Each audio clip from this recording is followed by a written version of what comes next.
కోట్ల గ్రాస్ వసూలు స్థాయికి ఎదిగింది తెలుగు సినిమా.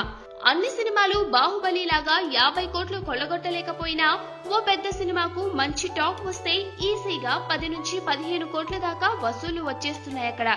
గత కొన్నేళ్లలో అమెరికా అంతటా ఇంతింతయి అన్నట్లు తెలుగు సినిమా మార్కెట్ విస్తరించడంతో ఈ సమ్మర్ లో భారీ సినిమాల మీద చాలా హైప్ నెలకొందక్కడ.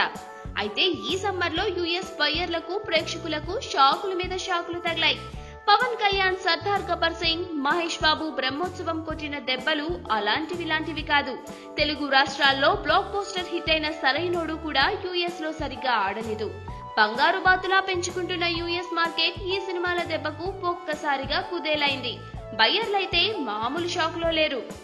ఇలాంటి టైంలో ఓ మీడియం రేంజ్ సినిమా మళ్లీ ఆశలు రేకెత్తిస్తోంది.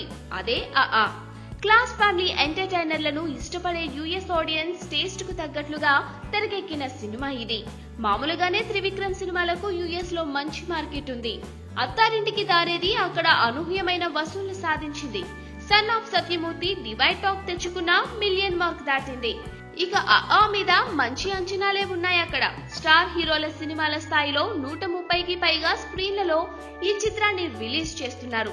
సమ్మర్ లో వచ్చిన భారీ సినిమాల దెబ్బకు దెబ్బతిని ఉన్న యుఎస్ మార్కెట్ కు మళ్లీ జీవం పోస్తాడని త్రివిక్రమ్ మీద ఆశతో ఉన్నారంతా. అక్కడి ప్రేక్షకులు కూడా ఆశగా త్రివిక్రమ్ సినిమా కోసం చూస్తున్నారు. మరి త్రివిక్రమ్ అంచనాల్ని ఏ మేరకు అందుకుంటాడో చూడాలి.